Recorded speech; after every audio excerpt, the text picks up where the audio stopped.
And we're back here on the ETBU Sports Net and Mark T. Robinson. And as you notice, our location's changed up a little bit here. We're at the clubhouse, that is, for ETBU softball. I'm here with head softball coach Janae Shirley. Coach, well, can't call it sunrise with Shirley this year because it's a little bit gray outside.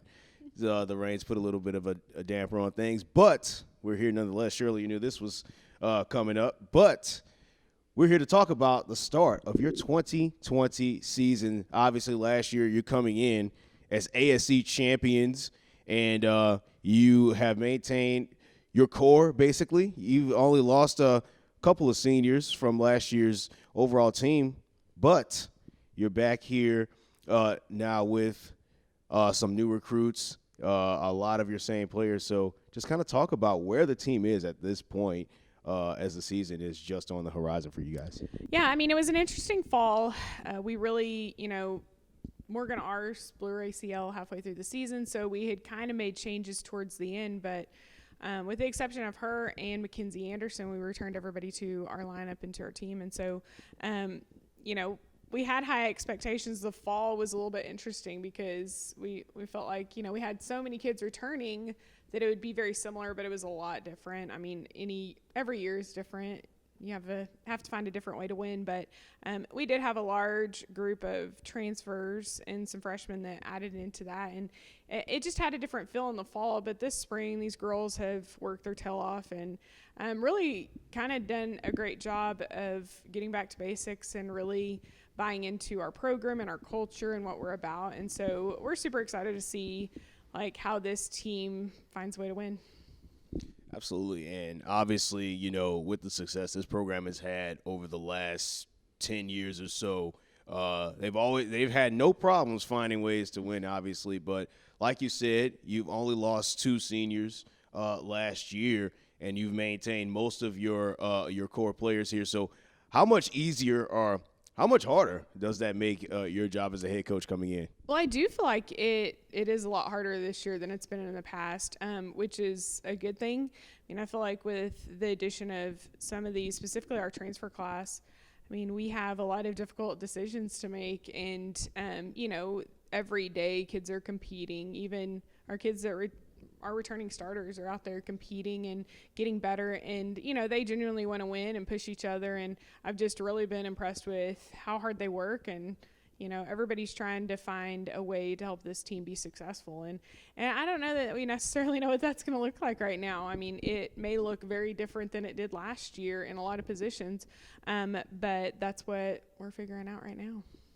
Absolutely, and like you said, always a new challenge every year. But it's a good problem to have, I feel like. You have your transfers from D2, D1 programs that are coming in to help continue to grow your program, to continue to build on the core that you guys have set. So just kind of talk to me about, how those players coming in have helped to kind of add to what you guys have already established here as a winning tradition for you guys. Well, something like through the recruiting process, we had a very young team last year, and, we felt like we needed to add a little bit more experience. And so that's where we looked. We typically don't look to transfers a lot, but we just felt like with how our classes worked out and stuff like that, that we needed to look more to the junior college and transfer scenario as far as recruiting. And, those really to this point have panned out really well. Like you said, we have a D1 and a D2 transfer and a couple of really quality junior college transfers that have just added to the dynamic of our team. Our team is, I think, going to look a lot different as far as what we're able to do, both offensively and defensively. I think that they've provided a spark in both areas, and it's been really exciting to watch. Absolutely, and we're looking forward to it, absolutely. But you guys – you had a scrimmage last week against Angelina College.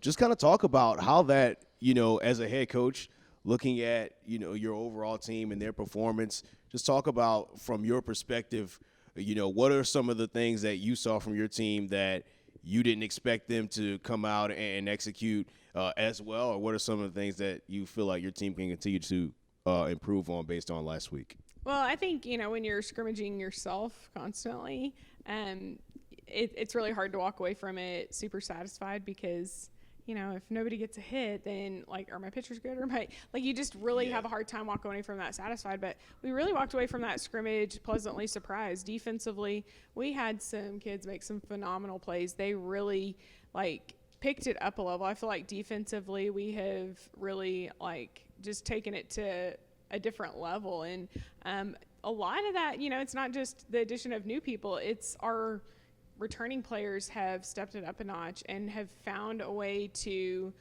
take their game to the next level. And so it was really fun to watch them defensively. I mean, we had some phenomenal plays in the outfield and infield. Our pitchers fielded the ball well. So we were just really pleased with that part of it. Offensively, we had a number of kids that just really hit the ball well. And, for us, that was exciting, but it was also this makes our job even harder. So I think that it's not going to be, I think we're going to have a lot of kids, outside of 9 or 10 kids that can contribute. This is going to be the first time in a while that we'll be deep on the bench and be able to, if a kid's struggling, kind of switch somebody out or, I think every game it's going to look a little different. And so that's kind of exciting, but it's also different than what we've been used to.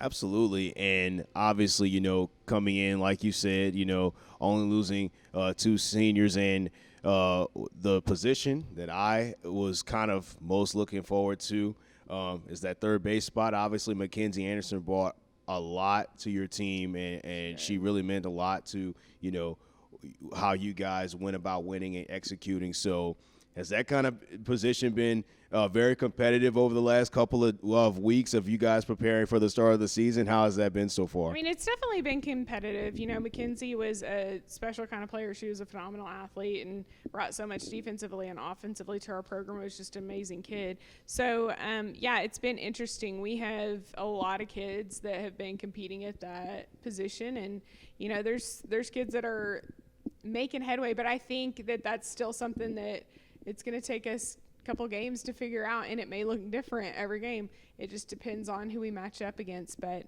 I think a lot of that's left to be determined. But, again, the girls are competing hard, and it's going to be exciting to see how it shakes out. Absolutely. And just kind of take me back a little bit here as you guys are coming up on kind of your 10-year anniversary of the national championship, and as a head coach, you have your conference wins, you have your national championship and things like that. So, what has been kind of the biggest thing now that you're coming up on the 10-year that you've kind of taken from being a head coach here, 12 seasons, going through a number of different teams? What's the biggest thing that, that just kind of always sticks with you as you come into a new season with your team? Well, first of all, that was a really special group, and I can't believe that it's been 10 years ago. Time has really flown by.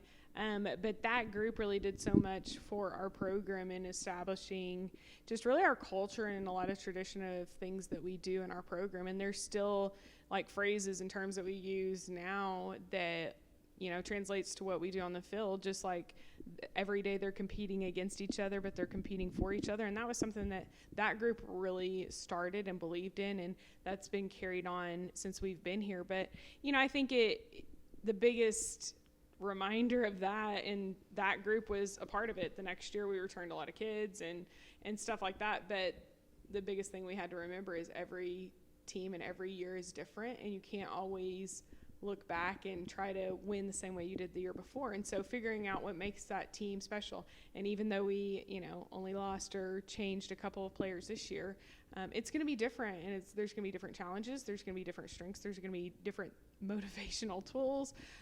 This group, the leadership and how that has changed has really been amazing. These kids have really stepped up and taken accountability in a lot of different areas. And leadership-wise, I feel like this is one of the stronger groups that we've had just in doing something a little bit different. We've done something different this year than we've ever done. And so, I think that's the biggest thing is that it doesn't always look the same, and you always got to, as a coach and as a player, continue to learn and continue to grow and continue to get better. And obviously, coming into the year, every other team as well that you're playing against, your opponents are going to be having different ways winning and different ways of building their team and going about executing their game plan. So, it's a tough challenge for you guys, but it's a good one, and it kind of keeps your team growing, keeps your team on the winning edge also. But just kind of talk to me about, as your team continues to go into, the season and things like that, how hungry are the returners as far as, as you said, you had a young team last year, but a very talented team, after winning the AFC Championship, what's the competitive spirit like with some of those returners for you guys? Well, I mean, I definitely think that they weren't satisfied losing at regionals. I think that it was, unfortunately, we had a bad weekend on the wrong weekend, and sometimes that's how it happens. But,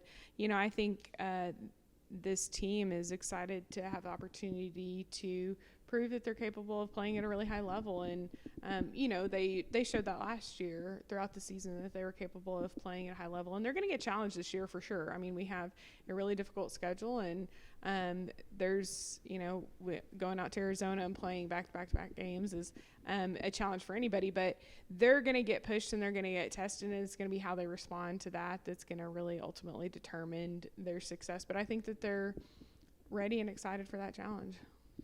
Absolutely, and we look forward to it. And before we wrap up here, we're coming up to one of my favorite questions that I like to ask every head coach here, just because, at East Texas Baptist University, we like to go about things a little bit differently.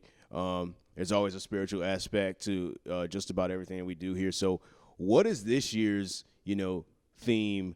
Have you had a lot of time to kind of, shape out, what you expect from your team from that aspect this year? Well, it's actually interesting that you asked that. So something that we talk about tradition and culture and stuff a lot here, but something that specifically started in the softball program was us wearing the color baby blue. And so this year has actually been a lot of talk about that, and our team actually had to earn that color, because when we started wearing it actually started with that 2010 group. It was about doing things differently and being different and standing out, but in a way that we could be Christ-like in everything that we do, whether it be on the field or in the classroom or whatever. And so for us, the color meant a lot more than just a color and that we liked it. It was something special to that group, and it's something special to our program. And so, it's seen a lot more around campus now, but for us, we this year talked a lot about that color and what it meant to wear it and how special it is to put it on. And it's not like you take pride in it. And, it's interesting as we were kind of like talking about and going through it. I mean, we're obviously a Nike team. And so Nike, they call that color Valor Blue. And so for us, it's like we want to, every time we put that color on or every time we put a Tiger uniform on, it's like we want to be women of valor and make sure that we are strong and courageous in everything that we do. And really, for us, it stands for something different. And so we've spent a lot of time actually talking about that and respecting it.